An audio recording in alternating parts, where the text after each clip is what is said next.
Hi everyone and welcome back to my channel. For today's video, I'm going to be doing another little library book haul. I think this is the third one that I have done on my channel now. Just like the last two, I have acquired 4 books from my library, so I'm going to be sharing them with you. Ideally, I'd usually like this video to be kind of like a TBR video, so usually I would film this before I read any of the books, but I am kind of late to actually getting around to filming this, so I have actually finished one of them and I'm in the middle of another one, but hopefully you guys don't mind too much. So without further ado, I think I will start off with the one that I have already read, which is The Ocean at the End of the Lane by Neil Gaiman. A goal of mine this year that I haven't really talked about is to read through as many of Neil Gaiman's books as possible, because up until this point I'd only ever really read his middle grade books like Coraline and The Graveyard Book, and I'd also read volume 1 of Sandman, so I never really had a taste of like some of his more adult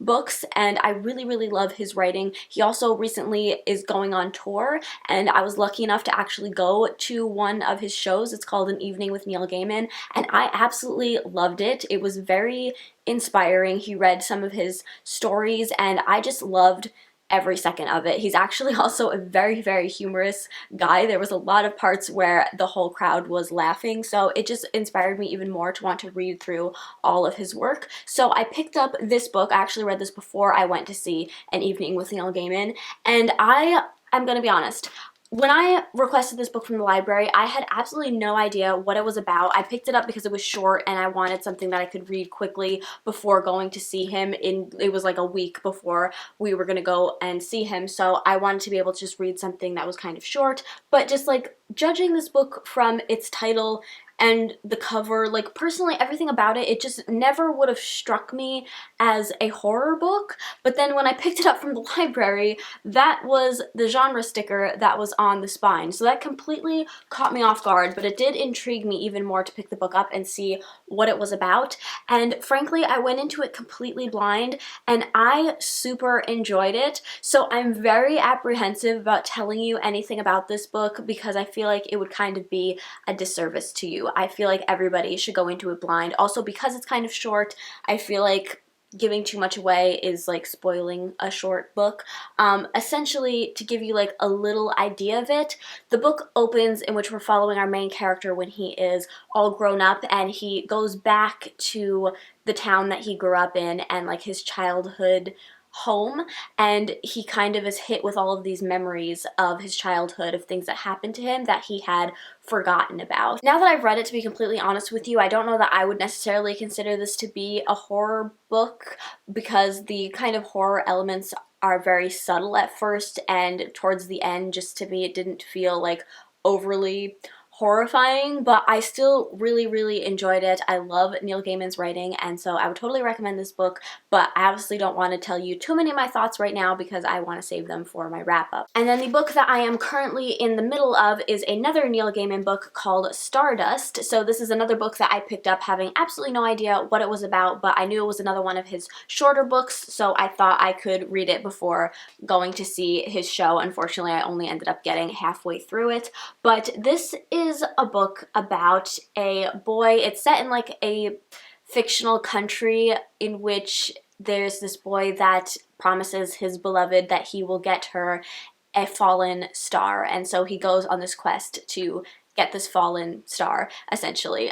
It's a very like whimsical, magical kind of story. It feels very much while I'm reading it as if I am reading a middle grade, not just with how like whimsical it is, but also like everything about the way that this book looks strikes me as a middle grade. It's like a very short kind of paperback. The cover of it just feels like a middle grade, and then even the chapter headers are very whimsical, and like the font is pretty big, so it felt like it might be a middle grade. However, I'm only halfway through and there have already been 2 non-descriptive love scenes, shall we say, so I don't think this is a middle grade, but like while I'm reading it, that's what it feels like. So it's just a very like whimsical kind of story. Again, I'm super enjoying his writing, but like this book almost feels nostalgic for me, even though I've never read it before, but it just feels like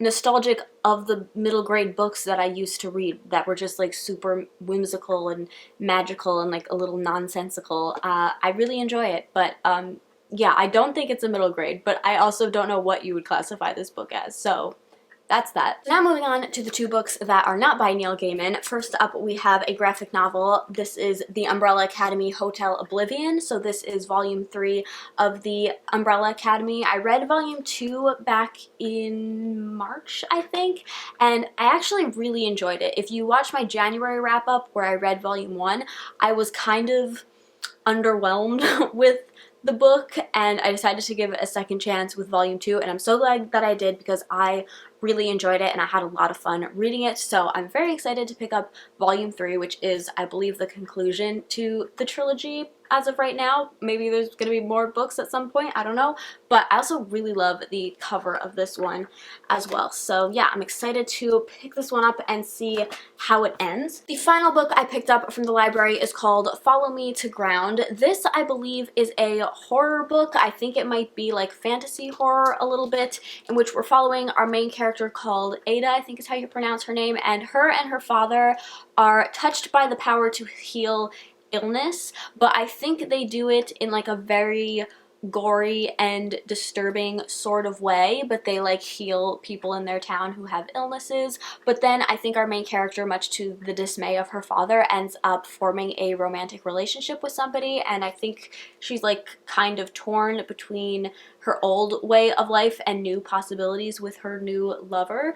So yeah, I don't know too much of what to expect from this book. It also, again, is pretty short, which I always find intriguing when it comes to horror because I like to see how authors are able to really pack a punch in such a short amount of pages. So I don't really know what to expect from this, but I've heard some pretty good things about it, and mostly what I've heard about it is that it is very like gory and disturbing, which intrigues me. So I'm pretty excited for this. I'm pretty excited for all of the books actually that I talked about today. So leave me a comment down below. Let me know if you've read any of these and what you thought of them. I'd love to discuss them with you in the comments. I hope you all enjoyed this video. If you did, please give it a thumbs up, subscribe if you haven't already, and I'll see you in my next one. Bye!